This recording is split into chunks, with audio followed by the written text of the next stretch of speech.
አሰብ የኢትዮጵያ ነች ያልነው አሰብ የኢትዮጵያ ስለሆነች ነው። 100% ፒሪየድ። በተንኮልና በሸፍጥ አስመራና አዲስ አበባ ሆናችሁ ወስዳቸዋል። ያኔ የተናገራቸው የለም። በዛን ጊዜ የሚናገር ሰው አንገቱ ይቆረጣል። አማራ እንደሚተርተው ደረቃቅ ጉሮሮ ይቀዳል። ምን ማለት ነው? መቼ ለማን የት ልናገር የሚል ነገር ነበር ጀነሬሽኑ የሚጠብቀው።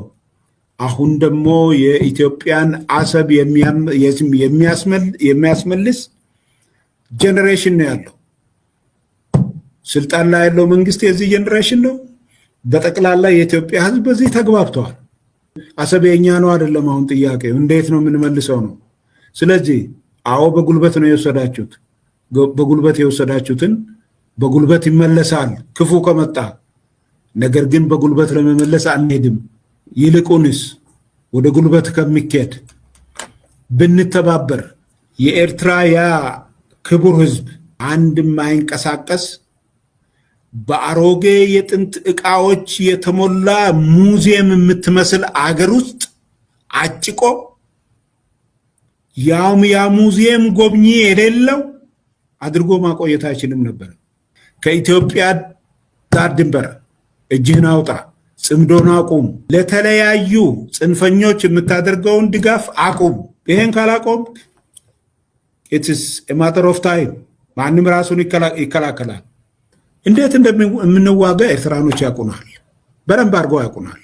አሰብ የኢትዮጵያ ነው ማለት ሉዓላዊነት መዳፈር ነው ይላሉ የኤርትራ መንግስት። እንዴ የኤርትራ መንግስት እኮ አንድ ጥያቄ ልጠይቃቸው፣ እናንተ የኤርትራን ሉዓላዊነት እየጠበቃችሁ ነው?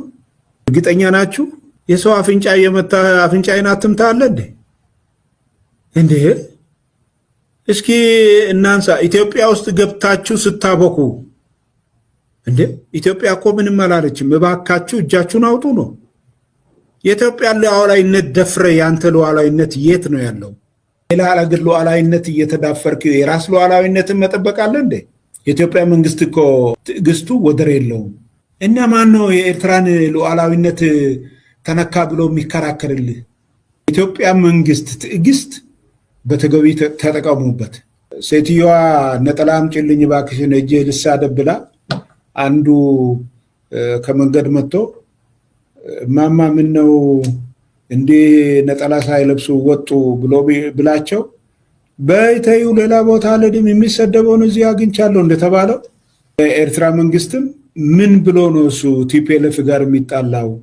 ቲፒኤልኤፍ ራሱ ተዘጋጅቶለት መጣ ከመንግስት ጋር ፕሪቶሪያን የሚያፈርስ